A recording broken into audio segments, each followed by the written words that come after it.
The only difference between Lamar Jackson and Mitchell Trubisky is that Lamar Jackson can run a 4.3 40. That's it.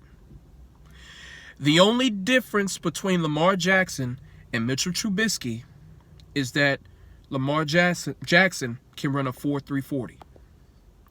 That's it. But one quarterback is being thrown into the MVP discussion, which he doesn't deserve, which is Lamar Jackson, and the other is being made a mockery of, in Mitchell Trubisky. You know, the media is so great at pushing agendas and narratives, and they are great at controlling the minds of the masses. It's quite pathetic. I'm looking at all the comment sections, and everybody is riding Lamar Jackson's dick, and they are just like tearing down Mitchell Trubisky, ripping him a new asshole. And not one person is sitting here saying the difference between those two quarterbacks is culture and coaching. The Chicago Bears, they do not have a culture that's conducive to success. The Baltimore Ravens do. The Chicago Bears have an unproven coach in Matt Nagy. Even though he won Coach of the Year, which I don't agree with. He shouldn't have won that. And you have a Super Bowl winning coach in John Harbaugh with the Baltimore Ravens. You have one coach who says, you know what?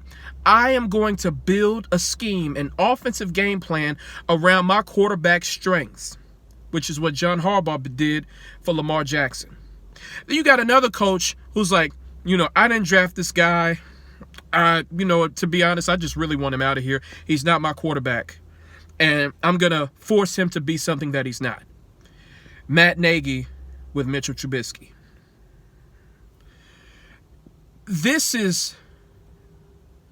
And what's extremely disconcerting is that no one is talking about this, how the media is full of shit, pushing Lamar Jackson into this MVP discussion, which he doesn't deserve to be in the discussion.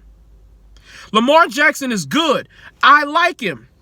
But you cannot be a running quarterback, pass for 150 yards, and be in the MVP conversation. You cannot. That's ridiculous. That is utterly ridiculous.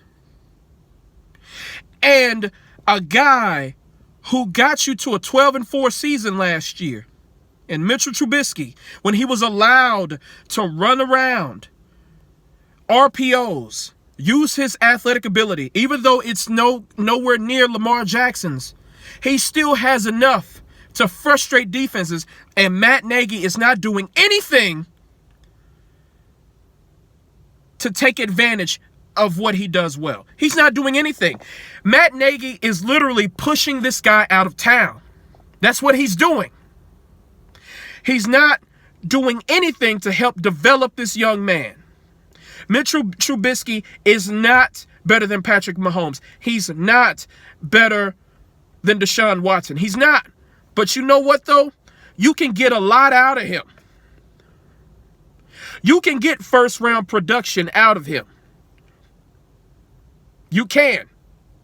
It's all about coaching, you guys.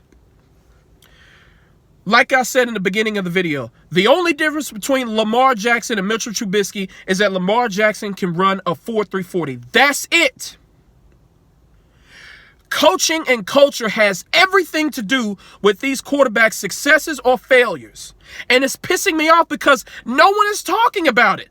Everybody's making fun of Mitchell Trubisky for turning off the TVs. He's tired of listening to the bullshit.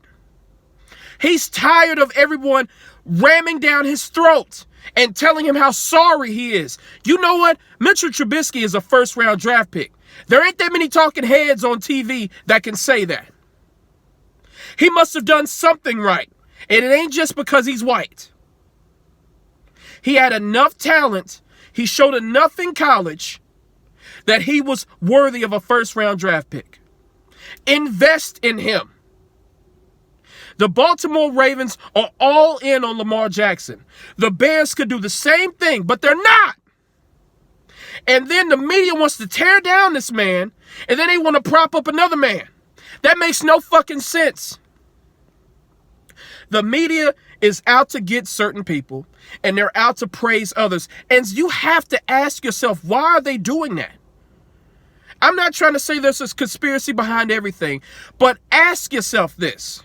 Why are they propping up Lamar Jackson to the point where they are trying to push him into the MVP discussion when he's not worthy of it, and they are literally ripping Mitchell Trubisky apart? Ripping him apart. They are tearing him limb from limb.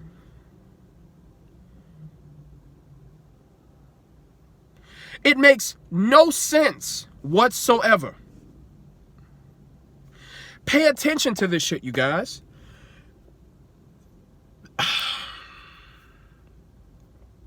Mitchell Trubisky does not deserve the hate that he gets. I feel like if a coach decides to invest in him, he could do some good things. You want to know why Dak Prescott is so successful as a fourth-round quarterback? It's because the Cowboys invested in him.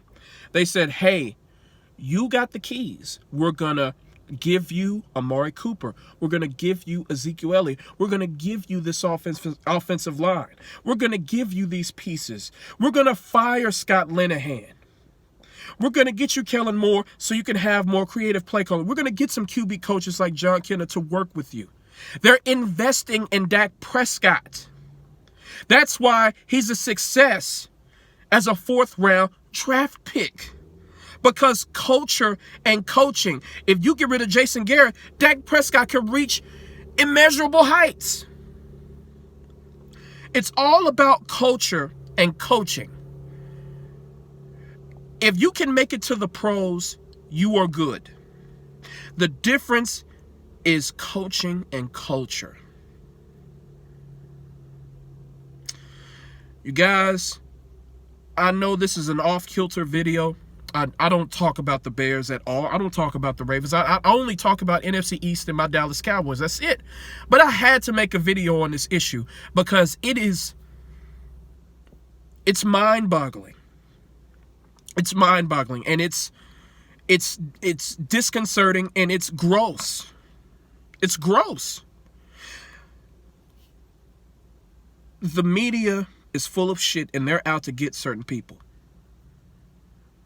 To tear down this man like he ain't shit, and to prop up another guy like he's the next coming of sliced bread, inexcusable. Follow your boy on Instagram, GerardJohn1991. That's JarrodJohn1991. I'm going to catch you guys later. Peace.